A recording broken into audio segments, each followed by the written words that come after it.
नमस्कार, designer news के विशेष कार्यक्रम मुद्दे की बात में आपका स्वागत है। मैं हूं डॉक्टर प्रतीक श्रीवास्तव। बावरिया पर बवाल मचा हुआ है। अखिल भारतीय कांग्रेस के राष्ट्रीय महासचिव हैं दीपक बावरिया। मूलतः गुजरात के हैं, लेकिन पिछले लंबे समय से वे मध्य प्रदेश के प्रभारी हैं। और जब से वो मध्य प्रदेश के प्रभारी बने हैं, उनके बोल वचन, उनके बयान बवाल मचाते रहे। ताज़ा किस्सा विदिशा का है, जहां पहली बार विधायक बने शशांक भार्गव ने कांग्रेस के पर्यवेक्षक की मौजूदगी में कार्यकर्ताओं के सम्मेलन में कांग्रेस भवन में साफ साफ शब्दों में कहा कि बावरिया को गुजरात वापस भेज दो। बावरिया गुटबाजी फैलाते हैं, बावरिया के बयानों से माहौल बिगड़ता है और गंभीर आरोप उन्होंने लगाया कि दीपक बावरिया के कारण विदिशा जिले की 4 सीट हार गए। बावरिया जो कहते हैं वो होता जाता नहीं है। बावरिया गुटबाजी के जनक हैं और पूरा माहौल खराब कर रहे हैं। शशांक भार्गव की ये कहते ही सनसनी फैल गई, लेकिन ऐसी बात नहीं कि ये कहने वाले शशांक भार्गव अकेले हैं। सीधी, मुरैना, ग्वालियर, महेश्वर, भगवानपुरा में बावरिया के साथ धक्का मुक्की होती रही है, पिटाई होती रही है। अजय सिंह समर्थकों ने भी उनका पर्याप्त सम्मान किया था सीधी में। तो कुल मिलाकर बावरिया को लेकर बगावत शुरू हो गई है। सवाल ये है कि लोकसभा चुनाव के ठीक पहले बावरिया के खिलाफ एक विधायक का खुलेआम आना क्या संकेत करता है? क्या इसके पीछे कुछ बड़े नेताओं का हाथ है, या कांग्रेस अपने मूल चरित्र में लौट आई है?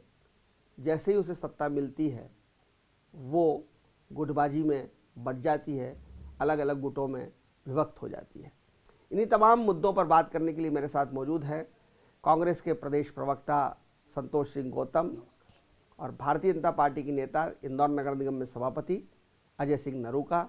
आप दोनों का स्वागत है। शुरुआत आपसे करूंगा संतोष सिंह जी।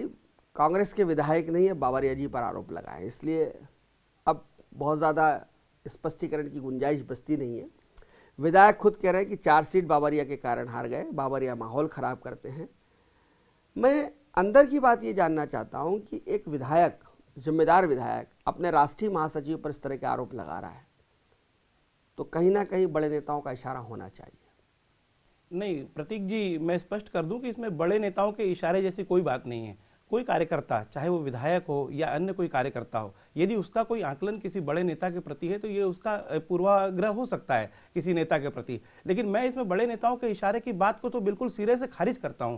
क्यों कोई बड़ा नेता ऐसे समय में बावरिया जी के खिलाफ टिप्पणी करेगा? नहीं, जिसके शशांक भार्गव सुरेश पचौरी जी के समर्थक माने जाते हैं जी। सुरेश पचौरी की भूमिका थी उनको टिकट दिलाने में, और चूंकि बावरिया ने एक बयान दिया था कि हारे हुए नेताओं को अब टिकट नहीं दिया जाएगा। सुरेश पचौरी विधानसभा चुनाव हार गए और होशंगाबाद से लोकसभा चुनाव लड़ना चाहते हैं, इसलिए बावरिया के इस बयान से पचौरी समर्थक कहीं ना कहीं खफा हुए हों, आहत हुए हों, और उन्होंने बावरिया पर हमला बोल दिया। ऐसा नहीं लगता आपको? सवाल ही नहीं उठता। सुरेश पचौरी जी बहुत लंबे समय से कांग्रेस की राजनीति में शीर्ष पर रहे हैं और उनके बारे में ऐसी बातें सोचना भी मैं समझता हूं कि उनके साथ न्याय नहीं होगा। सुरेश पचौरी जी, दिग्विजय सिंह जी, कमलनाथ जी और ज्योतिरादित्य सिंधिया जी, अरुण यादव जी, सभी ने मिलकर पार्टी के लिए बहुत कड़ी मेहनत की है। और ऐसे समय में जब कांग्रेस की 15 वर्षों बाद सत्ता में वापसी हुई है तो बावरिया जी को तो इसका श्रेय मिलना चाहिए। शशांक भार्गव जी ने ऐसा आकलन उनका कैसे बना, कैसे उनके मन में ये बात आई, ये बात अलग, इसकी जाँच होगी, इसके बारे में बात होगी पार्टी में कि शशांक भार्गव जी का ऐसा बयान क्यों आए, अलग विषय है वो। लेकिन हाँ, बावरिया जी की पार्टी के प्रति निष्ठा में कोई संदेह नहीं है। चाहे केरल हो, गुजरात हो, बावरिया जी की कार्यशैली को बहुत पसंद किया गया। जिस प्रकार उन्होंने कांग्रेस में मंडलम, सेक्टर आदि बनाकर कांग्रेस के जमीनी कार्यकर्ता को मजबूती दी, आरएसएस के प्रबंधनों की तरह उनकी काट में। आपके पूरे बयान से मुझे ऐसा लग रहा है कि इस जीत का श्रेय केवल बावरिया जी को है। नहीं, कमलनाथ, सिंधिया वगैरह कुछ मैंने सभी के नाम लिए हैं। मैंने कहा कमलनाथ जी, सिंधिया जी, अरुण यादव जी, दिग्विजय सिंह जी, सभी के नाम, सुरेश पचौरी जी के साथ ही बावरिया जी की रणनीति। मैं सुधार देता हूं, अजय सिंह का नाम भूल रहे हैं। नहीं, मैं नाम भूल, ये तो आप बातों को पकड़ रहे हैं। मेरा कहने का मतलब है सभी शीर्ष नेताओं के साथ बाबरिया बाबरिया जी के कुशल मार्गदर्शन में हमने मध्य प्रदेश में जीत हासिल की है। और शशांक भार्गव जी का ये जो बयान या जो बातें सामने आई हैं, ये उनका व्यक्तिगत आकलन या व्यक्तिगत मत हो सकता है, लेकिन पार्टी में उनको किसी ने शह देकर इस तरीके का बयान दिलवाया हो, इससे मैं सहमत नहीं हूं। बाबरिया जी का जो बयान है, जिसमें बाबरिया जी के ऊपर जो बयान है शशांक भार्गव का, वो कह रहे हैं कि इनको वापस गुजरात भगा दो, ये गुटबाजी फैलाते हैं। यद्यपि कांग्रेस का अंदरूनी मामला अजय सिंह जी, लेकिन क्या आपको लगता है कि कांग्रेस सत्ता में आते ही जो है वो अपने मूल चरित्र पर लौट रही है धीरे धीरे? देखिए प्रतीक जी, मैं एक बात बिल्कुल स्पष्ट कर देना चाहता हूं कि ये निहायत कांग्रेस का इंटरनल मैटर है, ये उनके उसमें, हमको इसमें बोलने का कोई अधिकार नहीं है। लेकिन क्या होता है कि जब कोई बात जब पब्लिक प्लेटफॉर्म पे आती है और एक राजनीतिक दल जो सत्ता को प्राप्त कर चुका है, तो फिर निश्चित रूप से उसका प्रभाव आम लोगों के ऊपर गलत तरीके से पड़ता है। क्योंकि सत्ता यंकन प्रकरण, इसके पीछे का अपने को देखना पड़ेगा। मैं सैद्धांतिक रूप से ज़्यादा बात करूंगा कि कांग्रेस को खुद को भी ये इल्म नहीं था कि सत्ता उनको मिल जाएगी। ये ठीक है कि मतलब कुछ हमारी कमियां रह गई, जिसके कारण उनके पास में सीटों का वो ज़्यादा हो गया, वोट परसेंटेज हमारे पास ज़्यादा है, सीट उनके पास में ज़्यादा है। लेकिन सत्ता चूँकि उनको मिल चुकी है, तो जैसा कि गौतम जी बता रहे थे कि उनका बहुत बड़ा योगदान है, मुझे ऐसा नहीं लगता एक राजनीतिक दल के कार्यकर्ता होने के नाते। और जो मैं अखबारों में देखता हूँ, पढ़ता हूँ, समझता हूँ, तो उसमें कई प्रकार के आरोप उनके ऊपर व्यक्तिगत रूप से लगते रहे। इंदौर में का हम मैटर देख लें कि इंदौर में भी मतलब कई आरोप यहाँ के जो विधायक अभी बने हैं उन लोगों ने खुद ने लगाया था आपस में खिंचातान में कि उन्होंने पैसा लेके टिकट बांटे हैं। तो ये चरित्र थोड़ा सा अलग प्रकार का है और अब अंदर से बहुत सारी कहानियां निकल के आएंगी, धीरे धीरे मालूम पड़ेगा। क्योंकि गौतम साहब, ये एक मुद्दा तो है कि संजय शुक्ला ने बहुत साफ तौर पे कहा था कि दीपक बाबरिया ने पैसे लेके गोलू अग्निहोत्री की पत्नी को टिकट दिया। क्या बाबरिया जी की छवि ऐसी है? क्यों कांग्रेस के कार्यकर्ता उनको वो कहता है? कभी रघु परमार कहते हैं कि पैसे लेके टिकट बांटे जाते हैं, कभी संजय शुक्ला ने कहा कि पैसे लेके टिकट बांटे गए। तो क्या बाबरिया जी, मैं नहीं कहता कि वो ईमानदार है कि नहीं, लेकिन अगर आप ईमानदार हैं तो ईमानदार दिख नहीं रहे। प्रतीक जी, मैं एक बात स्पष्ट कर दूं कि ये बातें बाबरिया जी के लिए इसलिए हो रही कि वर्तमान में वो मध्य प्रदेश के प्रभारी महासचिव हैं। यदि कोई और प्रभारी महासचिव होता तो उस पर भी इस तरीके की बातें हो सकती थी, क्योंकि चुनाव में कांग्रेस का कार्यकर्ता, मैं भारतीय जनता पार्टी पर भी आना चाहूंगा। आप पूरी बात सुन लीजिए, मेरी बात में आपकी बात का स्पष्टीकरण है। संतोष जी, कांग्रेस के नेता ही कांग्रेस पर आरोप लगा रहे, भारतीय जनता पार्टी का तो कह रहे हैं इंटरनल मैटर है। आपने मुझे पूरा जवाब नहीं देने दिया। जब चुनाव का दौर आता है और जब टिकटों का वितरण की बात होती है तो कई बार कार्यकर्ताओं में अपने टिकट को लेकर असंतोष होता है कि मेरा टिकट मिलेगा नहीं मिलेगा, और नहीं मिला तो वो ऐसे आक्रोश में ऐसे बयान देता है। तो ये किसी भी पार्टी में होता है। क्या भारतीय जनता पार्टी के लोगों के ऑडियो वायरल नहीं हुए कि पैसे लेकर टिकट की बात हो रही है? यहाँ पे आपने भी सुने होंगे, पहले भी डिबेटों में इस पर बहस होती रही है कि भारतीय जनता पार्टी में भी पैसे लेकर टिकट देने की बात हुई। शिवराज सिंह ने एक तरफा टिकट बांटे, उस पर भी असंतोष था। भारतीय जनता पार्टी के हार के एक प्रमुख कारणों में से एक वो भी है कि कई ऐसे लोगों को उन्होंने फिर से टिकट रिपीट किया जिनके लिए संघ ने मना किया था। खैर, ये उनका आंतरिक मामला है। लेकिन कांग्रेस में अगर असंतोष को लेकर किसी ने कोई बात कही, चाहे संजय शुक्ला जी हो या कोई हो, अगर उन्होंने कोई ऐसी बात की, तात्कालिक प्रतिक्रिया होती है। इसका मतलब ये नहीं कि बाबरिया जी ने कोई कदाचार किया है या ऐसा कुछ है। ये तो हर जगह असंतोष के समय ऐसी बातें कह दी जाती हैं। गुटबाजी तो इसमें दिख रही है ना। आप कैसे? प्रतीक जी, असंतोष है वो एक समझ में आता है कि कार्यकर्ताओं के अंदर उनको टिकट नहीं मिला तो कुछ बोल सकते हैं, लेकिन किसी व्यक्ति की जो प्रदेश इस राष्ट्रीय स्तर का नेता है, वो प्रदेश का प्रभारी है, और उसकी पिटाई हो जाए, उसके साथ में असभ्य व्यवहार हो जाए, तो ये तो फिर समझ में नहीं आती। ये थोड़ी स्थिति विकट है, उसके ऊपर चिंता हो जाए। कहीं कोई पिटाई नहीं हुई, धक्का मुक्की। देखिए आपने निकाला, धक्का मुक्की में भी मैं वही समर्थकों को निकाला, चुराट में हुई साहब। अखबारों ने ये बताया कि मैं आपकी बात को बता रहा हूँ, मैं आपकी बात को आगे बढ़ा रहा हूँ। अगर वही बात है कि जब कार्यकर्ताओं के बीच में टिकट को लेकर असंतोष की भावना आती है तो धक्का मुक्की ये कोई बहुत बड़ी बात नहीं है। लेकिन हाँ, इसको जिस तरीके से मारपीट हुई साहब, कोई मारपीट में हुई, कोई मारपीट, अगर आप एक सबूत बता दें कि उनके साथ मारपीट हुई, आपने निकाला अपने कार्यकर्ताओं को, आपने सीधी जिला कांग्रेस के अध्यक्ष को निकाला, तो वो तो कई बार किसान कांग्रेस के कई बार अनुशासनहीनता के मामले में भी निकाला जा सकता है। इसका मतलब मारपीट हुई। राहुल सिंह, मारपीट का क्या सबूत है? अजय सिंह, राहुल भैया के समर्थकों को आपने सीधी से निकाला, पार्टी से निकाला। अनुशासनहीनता हुई, वो उत्साह में बहुत अतिरेक पूर्ण बातें कर रहे थे, इसलिए हुई। वो मान लेते कि दुर्व्यवहार हुआ उनके साथ में, मतलब हुआ तो सही ना।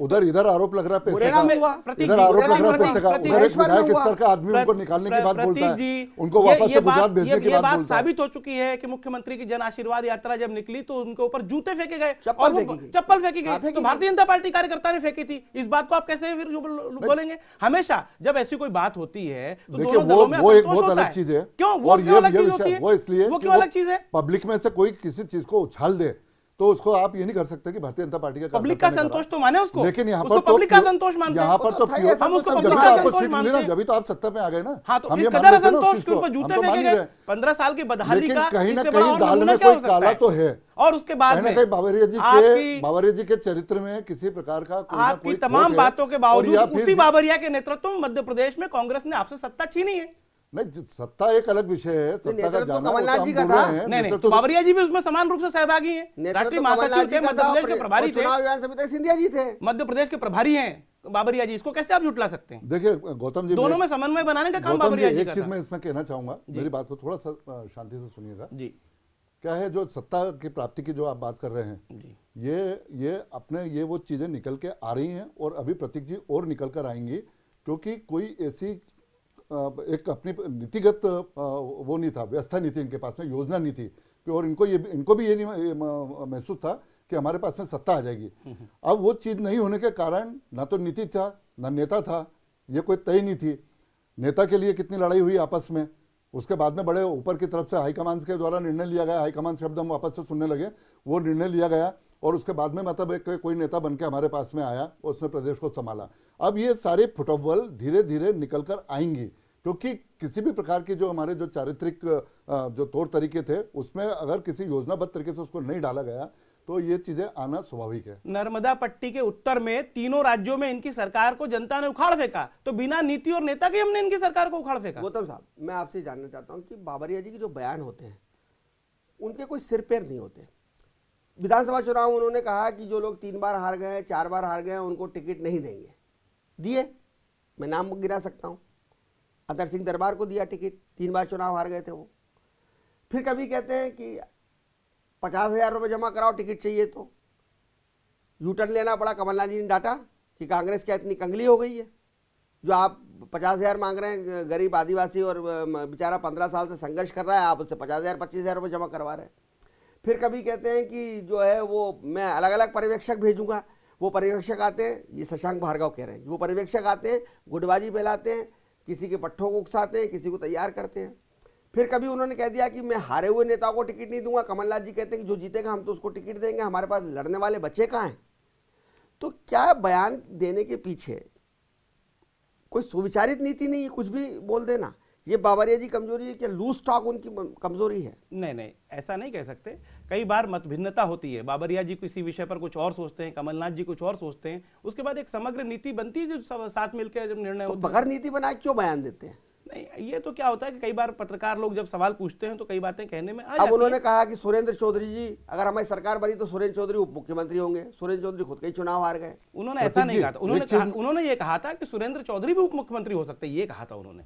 तो ये कोई सुरेंद्र चौधरी होंगे ये नहीं कहा था। सुरेंद्र चौधरी क्यों नहीं हो सकते हैं उप मुख्यमंत्री, ये उन्होंने कहा था। तो उन्हें राहुल सिंह का नाम क्यों नहीं लिया? वो क्यों नहीं हो सकते थे? अरे जब सामने कोई बैठा और कोई बात की चर्चा चल रही तो उन्होंने उसका सज्जन नाम ले वर्मा, दिया। फिर सज्जन वर्मा को नाराजगी। अगर सज्जन अगर वर्मा ने अगर कहा- उन्होंने राहुल सिंह के विषय में कहा होता तो आप पूछ रहे हो तो सुरेंद्र चौधरी का तो नाम क्यों सज्जन नहीं लिया? वर्मा ने फिर नाराजगी करी कि भैया ये भी बता दो मुख्यमंत्री कौन होगा। नहीं, ठीक है, उस समय मैंने कहा ये सब चुनाव के समय में ऐसी बातें हो जाती हैं। जी अजय सिंह, बहुत देखिए, विशेष बात नहीं मैं है। एक चीज पर ध्यान दिलाना चाहूंगा। आपने गौतम जी ने बाबरिया जी को जो है वो बताया कि उन्होंने श्रेय दिया इस जीत का मध्य प्रदेश की। बाबरिया जी को भी श्रेय दिया। हाँ, ये बाबरिया कहा जी को मैंने। श्रेय, मतलब उनको भी श्रेय दिया आपने। चलिए, तो one of the मतलब men, one of the men। मुख्य नीति के अंदर वो शामिल है, ये तो बात तय है।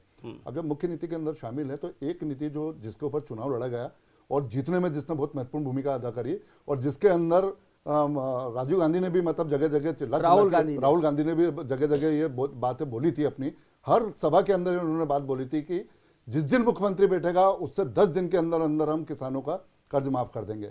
आज कितना लंबा समय हो गया, 3 घंटे के अंदर कर्ज माफी की घोषणा हुई है। 3 घंटे के अंदर। घोषणा से कुछ नहीं होता है। क्यों? घोषणा से कुछ नहीं होता। आपके पास में योजना नहीं थी और आपने केवल घोषणा करी नरूका है। जी, कर्ज माफी अगर आपको करना है नरूका तो जी, एक दिन के अंदर हो सकती थी। मेरी एक बात का जवाब आप दीजिए। अधिकारी, आपके पास में पूरा अमला जमला है, जवाब दीजिए। उस अमले में आप बैंक में सीधे बात कीजिए और बैंक से आप लिस्ट निकालिए और उनकी कर्ज माफी कीजिए। सीधी सी बात है।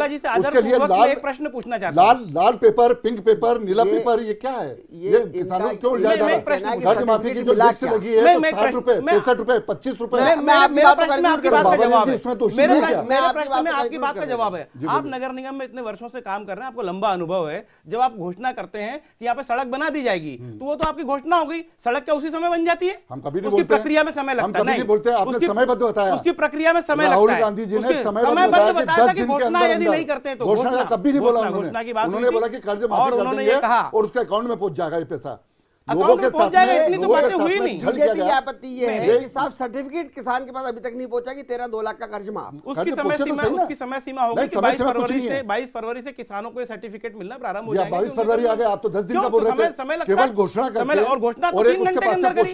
ये हमारी नीति थी। 8 फरवरी को हमारी नियत थी। राहुल हमारी नियत थी, इसकी नीति बन चुकी है। ये हमारी नियत थी कर्ज माफी की। आपने क्यों नहीं किया 15 साल में? आप तो इसका जवाब दीजिए। घोषणा नहीं करी इस चीज की, क्यों नहीं की? 15 साल में क्या किसान हितैषी नहीं थे? हमने किसानों के लिए, इसीलिए किसानों ने आत्महत्या की। 21,000 किसानों ने, किसान तो अभी भी आत्महत्या कर रहे हैं। इसीलिए 6 किसानों की मौत हुई, आत्महत्या कर रहे हैं, हत्या हो रही है। 15 साल का जंगल राज एक दिन में थोड़ी खत्म हो जाएगा। 15 साल का जंगल राज खत्म करने में 15 महीने दीजिए हमें। 15 साल का जंगल राज खत्म करने के लिए कम से कम 15 महीने तो लगेंगे। 15 साल का नहीं, 70 साल का बोलिए। 15 साल का जंगल राज जो था, जो शिवराज सिंह ने लूटा है इस प्रदेश को। 50 साल का जो राज था उसको, उसका गड्ढे भरने में जो 15 साल आपको कम पड़ गए प्रदेश का विकास करने के लिए। प्रदेश को चप्पे चप्पे पे विकास दिख रहा था। कम पड़ गया। आप दोनों को फिर से विषय पर लाना चाहूंगा, बाबरिया जी पर लाना चाहूंगा कि बाबरिया जी के बयान, खुद शशांक भार्गव कह रहे हैं कि बाबरिया जी के बयान माहौल खराब करते हैं। ऐसे समय में जब लोकसभा चुनाव में 1 महीना बचा है, 1 महीने में आचार संहिता लग जाएगी, 1 महीने बाद, और अप्रैल मई में लोकसभा के चुनाव शुरू हो जाएंगे, कोई तैयारी अभी कांग्रेस की दिखाई नहीं दे रही है। अंदर अंदर चल रही हो तो मालूम नहीं, बाहर से तो कोई तैयारी दिखाई नहीं दे रही है। तो बाबरिया जी का ये बयान और विधायक का ये कहना कि ये बयान माहौल खराब कर रहे हैं, आप यहाँ से इससे कितने सहमत हैं? नहीं, मैं शशांक भार्गव जी के बयान से बिल्कुल असहमत हूं। हाँ, व्यक्तिगत तौर पे अगर उन्होंने कोई बात कही है तो पार्टी उनसे बात करेगी कि किस विषय में आपका क्या असंतोष है। नहीं, वो पार्टी के फोरम पे कह रहे हैं। पार्टी के फोरम पे कह रहे हैं तो पार्टी के फोरम पे उनसे बात और की जाएगी कि भैया आपने जो बयान दिया उसके पीछे क्या तर्क है। पार्टी के पर्यवेक्षक उसकी जांच कह रहे हैं, पार्टी के कार्यालय में कह रहे हैं, कोई सड़क पे थोड़ी कह रहे हैं। कोई बात नहीं, लेकिन ये पार्टी का आधिकारिक बयान नहीं है। पार्टी का आधिकारिक विधायक के बयान का कोई महत्व नहीं है। नहीं, महत्व है, लेकिन वो आधिकारिक बयान नहीं है। विधायक से बात की जाएगी इस विषय में कि उन्होंने क्यों कहा, कैसे, क्या कारण बने, किन किन वजहों से उन्होंने ये बात कही। उन्होंने कहा कि 4 सीट बाबरिया कारण हारे विदिशा में, तो ये उनका मत हो सकता है, लेकिन कांग्रेस पार्टी इससे सहमत नहीं है। देखिए, एक जगह मतलब है ना, बाबरिया जी को बोला जा रहा है कि बाहर जाएं, विधायक बोल रहे हैं। एक विधायक पूर्व में जीतने के पहले पूर्व मतलब है ना, सीधा सीधा आरोप लगा चुके हैं कि उन्होंने पैसा लेकर टिकट बांटा है। एक जो विधायक हार चुके हैं और जो कांग्रेस के विपक्ष के नेता रहे, वो उनके यहाँ पर उनके साथ में दुर्व्यवहार होता है। ये सारी चीज़ें, 3 चीज़ें निकल के आती हैं और बाबरिया जी के ऊपर। और बाबरिया जी जो है इसमें नीति निर्धारक के अंदर बहुत बड़ी भूमिका अदा करते हैं। इस चीज़ में हर जगह होता है, जो भी प्रदेश का महासचिव तो बड़े स्तर का व्यक्ति रहता है, और जब नीति बनाई जाती है तो उस नीति में उनका भी बहुत बड़ा योगदान होता है। हर पार्टी का नियम है, हर पार्टी में होता है सब, ये सामान्य बात है। और ये बाबरिया जी ने यहाँ पर भी है। और वो बाबरिया जी की नीति ना होने के कारण कांग्रेस की जो चीज़ है, जो उन्होंने बोली थी, जो वचन पत्र के अंदर घोषणा करी थी, वो शने शने धीरे धीरे बिखरती जा रही है। और थोड़ा समय और हो जाने दीजिए, आपको और इसके अंदर बिखराव आएगा, क्योंकि नीति उन्होंने बनाई नहीं। जो अजय भाई कह रहे हैं बात, गोता साहब इसको थोड़ा सा आगे सोचिए कि जब तक आप 15 साल विपक्ष में थे तो इस बार कहीं ना कहीं चुनाव में आपके गुटों में एकता दिखाई दे रही थी। आपको लग रहा था कि वनवास काटना है, बहुत 15 साल एक लंबा समय हो गया। लेकिन जैसे ही आप सत्ता में आए, आप देखिए कि मुख्यमंत्री बनने के लिए एक संघर्ष हुआ, 2 दिन तक घोषणाएं नहीं होती रही, टलती रही, दोनों को बुलाना पड़ा, बिठाना पड़ा, राहुल जी प्रयास करते रहे, प्रियंका जी को भी आना पड़ा, सामान्य गृहिणी राजनीति में नहीं है, उनको भी बुलाया गया, वे भी आई, मम्मी तो थी सही, आपकी सुप्रीमो लीडर तो थी सही। फिर मंत्री बनने के लिए पार्टी के अंदर यादवी द्वंद्व हुआ, बहुत सारे लोग नाराज हैं, नाराज हुए, नाराज थे, नाराज हैं। दत्ती गांव का उदाहरण आपके सामने है, वो कह रहे हैं कि केपी सिंह आपके सामने हैं।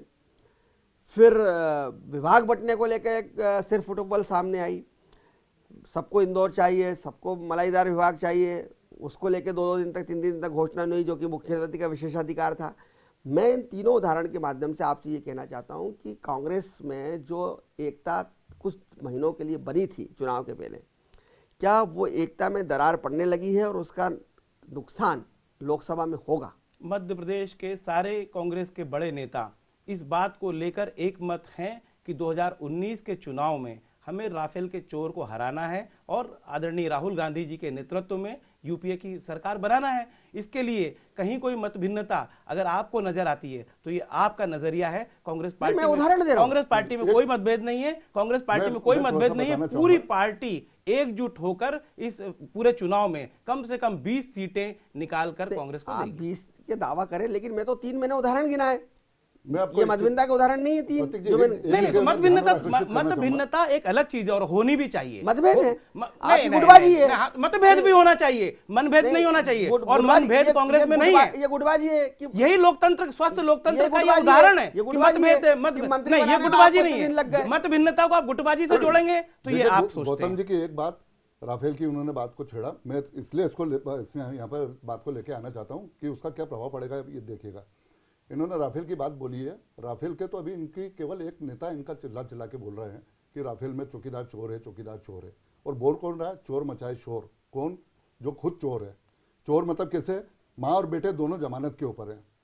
मोदी जी के ऊपर कोई जमानत और कोई ऐसा कोई वो नहीं है। मोदी जी के ऊपर तो जो कौन से आरोप साबित करे, सुप्रीम कोर्ट को सबको मानना पड़ता है।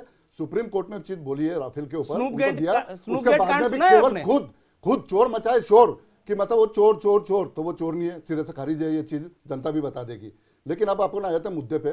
मुद्दा ये है कि बावरिया जी जो है मध्य प्रदेश की राजनीति के अंदर, पड़ोस के राज्य से आए हुए मध्य प्रदेश की राजनीति के अंदर अपनी बातों को थोप रहे हैं और थोपने के साथ में मध्य प्रदेश की जनता के साथ में छलावा हो रहा है। मेरा जो ऑब्जेक्शन बावरिया जी से नहीं है, बावरिया जी इनका निहायत इंटरनल मैटर है, ये कुछ भी करें हमें कोई उससे परेशानी नहीं है, लेकिन उनके निर्णय जनता के ऊपर कुप्रभाव डाल रहे हैं। मध्य प्रदेश की जनता जो हम सहन नहीं करेंगे, लोगों के साथ में छलावा जो हम किसी भी रूप में सहन नहीं करेंगे, जो चीज बोली गई है, जो नीति और ये अभी देखिएगा लोकसभा का भी आचार संहिता लग जाएगी। बोल देंगे कि साहब अभी हम कुछ नहीं कर सकते, लोकसभा का हो जाए, इसके बाद में आपके खाते में आ जाएगा। उसके बाद में इनकी गवर्नमेंट टिकती कि नहीं टिकती है, यही अभी बावरिया जी को ये खुद ही लोग सब लोग और आपस में सब लोग मिलकर इसको बाहर करेंगे। वो दिग्विजय सिंह जी इंदौर में आए थे, वो कह गए थे कि ये मजबूर सरकार नहीं, मजबूत सरकार है और दमखम से मजबूत सरकार क्या है ये सब जनता जानती है, हम भी जानते हैं, आप भी जानते हो। सब दिख रहा है, सब दिख रहा है कि कितनी मजबूती के साथ में ये इसको चलाएंगे। और आप लोगों की धमकियां, हम धमकियां नहीं दे रहे हैं, आपकी हम तो बता रहे हैं अपने अंतर्विरोधों से गिर जाएंगे। कहां गिरी? अपने अंतर्विरोधों से गिर जाएंगे। अब देख लीजिए बावरिया जी को, जो कि एक प्रभावी व्यक्ति हैं, उनके लिए उनके खिलाफ उनके ही लोग क्या बावरिया के खिलाफ इस तरह के बयान देने पर शशांक भार्गव के खिलाफ अनुशासनात्मक कार्रवाई करेंगे आप? पार्टी इस विषय में जांच करेगी और इसका निर्णय तो पार्टी आलाकमान करेगा कि उनको किस प्रकार की समझाइश दी जाती है, उनके खिलाफ कोई अनुशासनात्मक कार्रवाई की जाती है। इस विषय में अधिकृत नहीं हूं बोलने के लिए। पार्टी उनसे बात करेगी कि किस आधार पर आपने ये बात कही है। पार्टी उन आधारों की जांच नहीं करेगी जिसमें कह रहे हैं कि 4 सीट इनके कारण हार गए।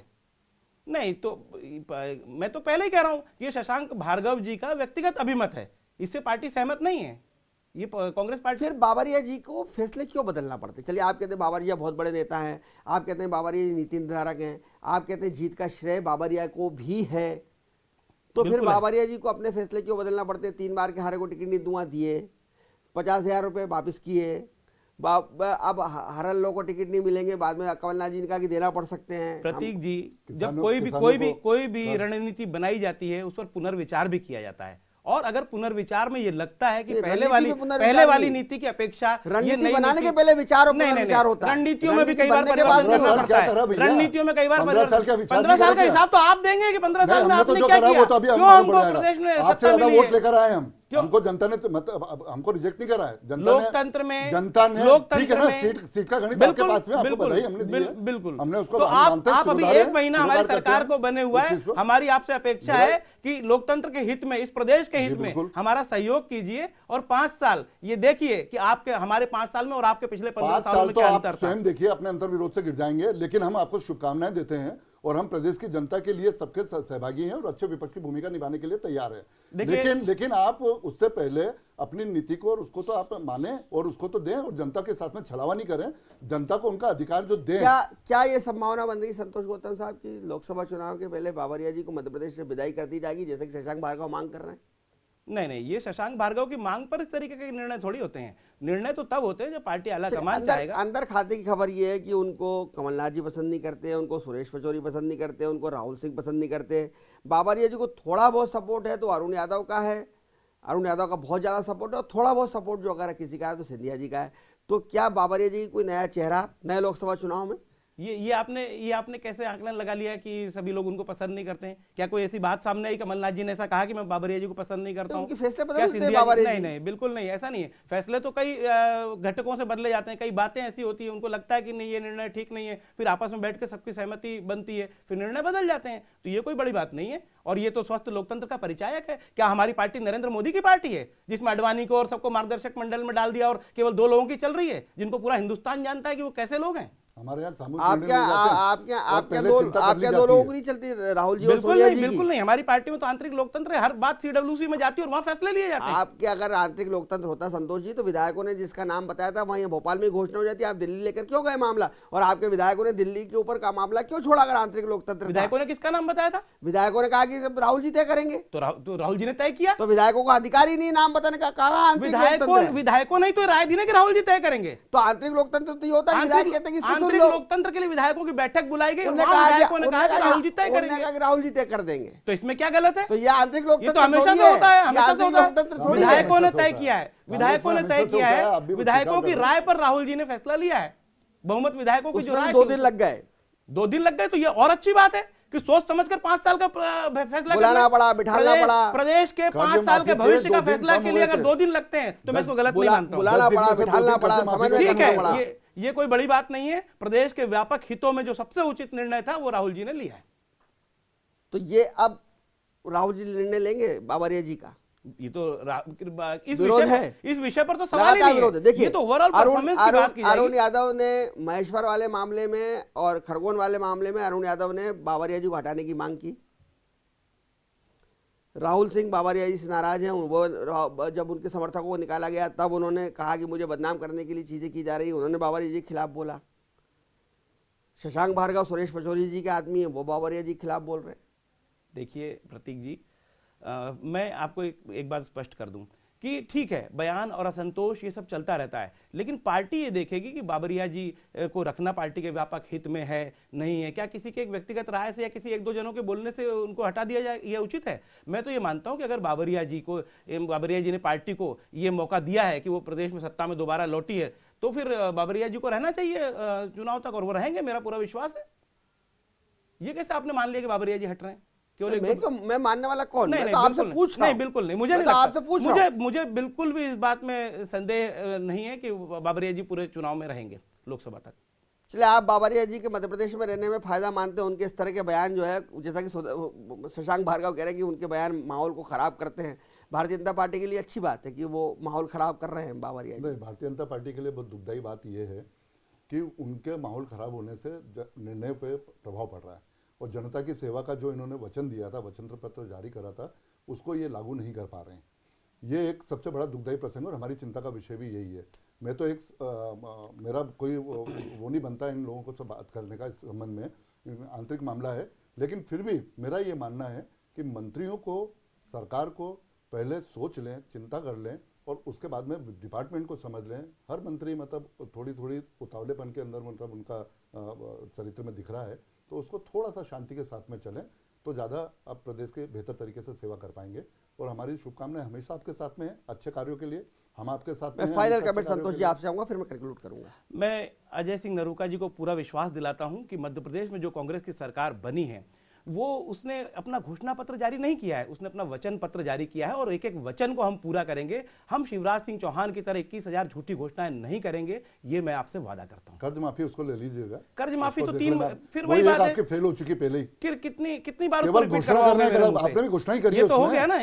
और मैंने कह दिया कि 22 तारीख से सर्टिफिकेट बंटना शुरू हो जाएंगे, और कमलनाथ जी ने सर्टिफिकेट इशू करने की शुरुआत भी कर दी। आपने देखा होगा भोपाल में कार्यक्रम हुआ। और हाँ, एक चीज और प्रतीक जी, एक चीज एक चीज और मैं जोड़ना चाहूंगा, कमलनाथ जी ने उस दिन एक बहुत महत्वपूर्ण किसान का कर्ज माफी का मुद्दा खत्म हो गया, नई चीज जोड़ना चाहूंगा मैं। कमलनाथ जी ने कहा कि उनकी कई बड़े उद्योगपतियों से बात हुई है और उसके आधार पर कितना इन्वेस्टमेंट मध्य प्रदेश में आएगा इसका रिपोर्ट कार्ड केवल 1 महीने खत्म होंगे और उसके बाद वो रिपोर्ट कार्ड जारी करेंगे, जो कि Bharatiya Janata party investors meet में करोड़ों रुपए की इन्वेस्टर्स मीट के बाद आपके राष्ट्रीय अध्यक्ष ने ये बात बोली थी 10 दिन के अंदर हम कर्ज माफी कर देंगे, 10 दिन के अंदर कर्ज माफी नहीं हुई है और आप उससे पूरी तरह से फेल हुए हैं। आपने पहले ही सबसे महत्वपूर्ण घोषणा करने में फेल हुए। विभिन्न राज्यों की सरकारों ने, चाहे वो अलग अलग दलों की सरकारें हों, 18 लाख हजार करोड़ का एमओयू साइन करते हैं। उद्योगपति ममता से भी करते हैं, चंद्रबाबू नायडू से भी करते हैं, चंद्रशेखर से भी करते हैं, शिवराज से भी करते हैं, जमीन पर उद्योग उतारते नहीं हैं। तो कमलनाथ जी से करके और उतार लें, मध्य प्रदेश के लिए सौभाग्य की बात होगी, क्योंकि जब तक कुछ हुआ नहीं, किसी को कमेंट करने का अधिकार नहीं है कि उतरेंगे कि नहीं उतरेंगे। लेकिन अतीत ये कहता है कि उद्योगपतियों ने 18 लाख हजार करोड़ के एमओयू साइन विभिन्न मुख्यमंत्रियों के साथ किए हैं, जमीन पर उद्योग नहीं उतरे। खैर, बहरहाल हम आज बात कर रहे थे बाबरिया के बयानों पर। बहुत धन्यवाद अजय सिंह नरोका भारतीय जनता पार्टी का, और बहुत धन्यवाद संतोष सिंह गौतम कांग्रेस का। इतना तय है कि बाबरिया का जो विरोध किया जा रहा है वो एक विधायक का विरोध नहीं है, बल्कि कांग्रेस के कुछ छत्रपों के इशारे पे किया गया है विरोध है। और इस विरोध का बहुत मायने हैं, क्योंकि अगर बाबरिया ये कहते हैं कि हारों को टिकट नहीं देंगे, तो समझा जा सकता है कि बाबरिया के इस बयान से किस छत्रप को कितना आक्रोश पहुंचा है। और ये बाबरिया जी को समझ लेना चाहिए कि उनके ऊपर बहुत ही गंभीर और निम्न किस्म के आरोप अतीत में लगते रहे हैं। आज तक उन्होंने किसी पर कोई कार्रवाई नहीं की है। इससे साबित होता है कि बाबरिया जी के लिए अब मध्य प्रदेश में राजनीति करना मुश्किल होगा। भार्गव तो कह ही चुके उन्हें गुजरात चले जाना चाहिए, लेकिन ये फैसला सुप्रीमो सोनिया जी और उनके लेफ्टिनेंट राहुल गांधी ही कर सकते हैं कि कौन मध्य प्रदेश में रहेगा या कौन गुजरात जाएगा। पर इतना तय है कि लोकसभा के पहले कांग्रेस में सब कुछ ठीक नहीं है जैसा समझा जा रहा है। आपको हमारा कार्यक्रम कैसा लगा ज़रूर बताइए। देखते रहिए डिजियाना न्यूज़, खबरों का सिलसिला जारी है, जारी रहेगा। नमस्कार।